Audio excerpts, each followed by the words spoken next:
Want to get back to the election now. Joining me now is independent member for Fowler, Dai Le. Now that the dust has settled, I'm sure you've got your feet firmly back under the desk, Dai. There's a lot going on at the moment. I wanted to ask you first about super, because this is not going to affect a lot of your constituents. Indeed, it only affects directly around 80,000 people. But this is about taxing unrealised gains. What do you think of the principle of that? Look, I think it's obviously taxing is a concerning issue because, we need to make sure that where do we get, with all of the money and promises and the government has to be spending, they need to look somewhere to tax. And currently, obviously, people on low income, PAYG, are the most, people that get taxed the most. So, of course, we need to look at ways to find money.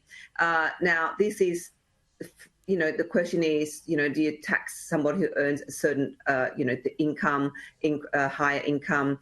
But these are the people that have obviously worked, paid and saved money, and do you go and then tax the unrealised gains? So it's really, if people have, they might make profit in their shares one day, and then they don't realise, but then next day the share market could drop completely. That's so then right. What happens then, right? So there's all these questions. I think that the government definitely needs to look at where they're going to get the money from in order to do a lot of the things that they want to do. And of course, the cost of, things such as NDIS, the urgent care clinics, all of that cost, and the writing off of the students' HECS debt, all of this money we need to find somewhere. But I think it has to be a broader conversation and not just target a particular group. And we need to look at where will the government needs to find that money in order to pay for the things that they've promised. Well, the government could just spend less as well, Dai. That's always an option. It's absolutely an option, but as you know, Laurie, they did promise a lot of spending during the election, and that is going to be something that we all have to be very mindful and be wary about, because what would that mean for our economy? What would that mean for small business? There's so many things, I think, that the government and as independent members of parliament have to ensure that we keep the government of the day accountable. So because with their majority, they can push legislation through without any check and balances, and that is going to be a concern.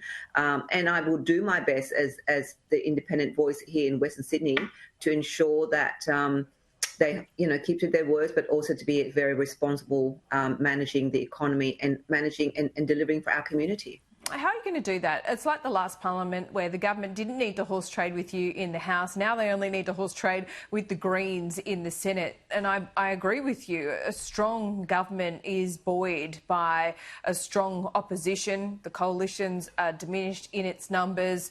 The crossbench isn't a party. You have very different views to some of the Teals, for example. So how does that work?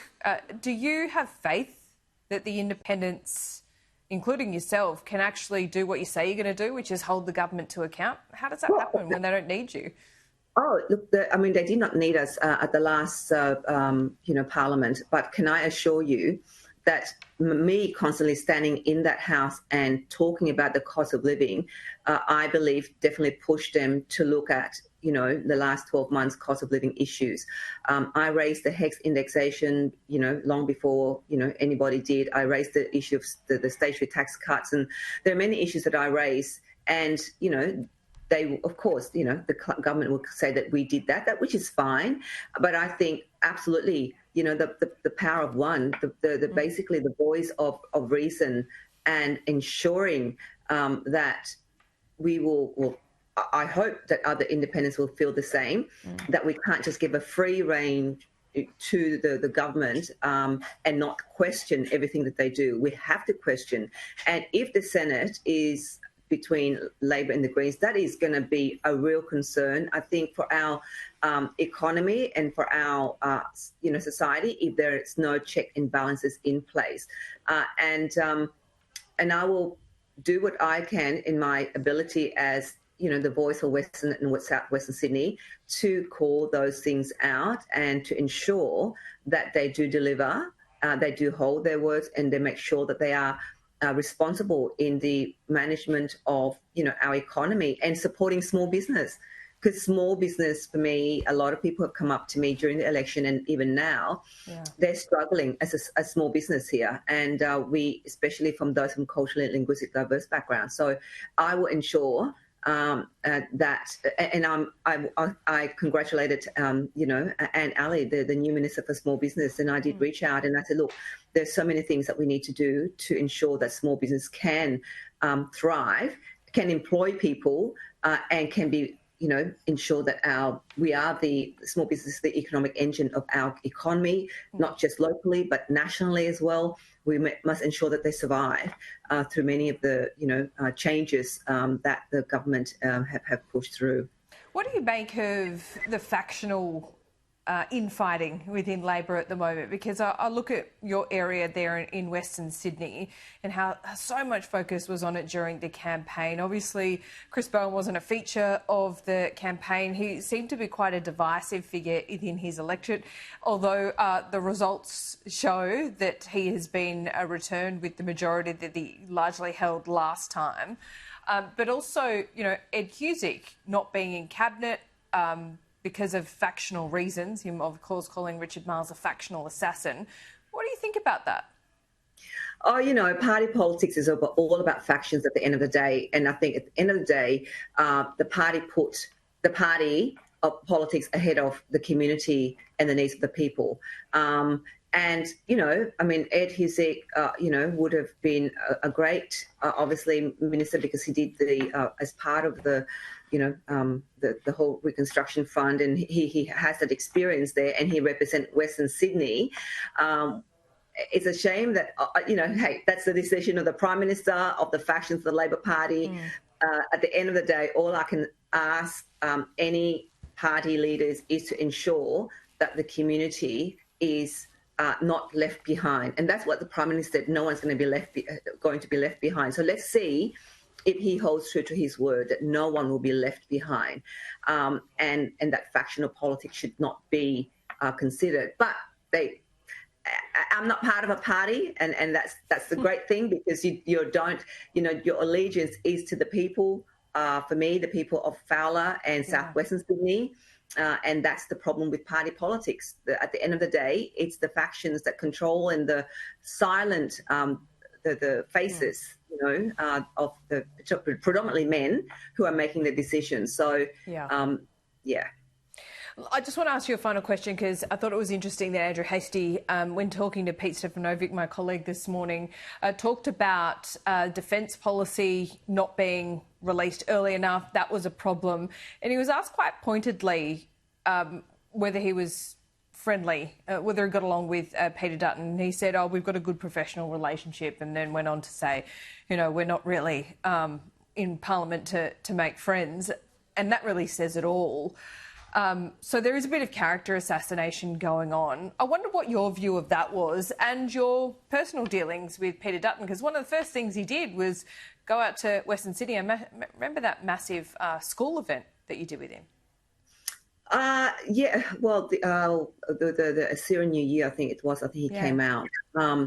Look, as a person, I think that Peter Dutton was a really, in dealing, in speaking to him, a kind and considerate person. How the media and how major parties, the Labor turn it around to create an image is really the media's responsibility. They've created an image of a person. And, obviously, Peter was a more reserved person, and that's just a personality thing. But I think politics is always, isn't it? Success has many fathers, and failures is you get people start to stomp people on the head. And I think that kind of value system needs to be reflected, because it reflects on you as a member, as a politician, that you then put somebody down when they're already cut down. I think that's not nice. I think that you need to acknowledge, the work, whoever it be, that have tried to put in. It's at a time of, it's better the devil you know than the devil you don't. And I think people were thinking, we seem to know the Prime Minister more than, and the image that Peter Dutton has been portrayed in the media is just like, for those who don't know him personally, it was like, oh gosh. And the instability, the uncertainty of things. And I think, that's why people probably did what they did. In my electorate, as I said, people were saying they were, struggling with cost of living. Yep. They did not trust, the Prime Minister. And obviously the result kind of, I am an independent and still representing this community. So, and obviously that came true. So I think the other factor around campaigning or representing is you need to stay connected to the issues of the community. And it's hard work. As an independent, I know how hard it is to continue to maintain that connection, to listen to people so that you represent them in the federal parliament. So that while the Labor Party might have a great moment at the, time at the moment, you've got majority seat, but don't take anything for granted. And, it goes in waves and swings. So people will probably realise the costs and the pains of it in the next 3 years, and we'll see what the next election brings. Yeah, we will. It feels like it'll roll around pretty quickly at this point, Dai Le. Thanks so much for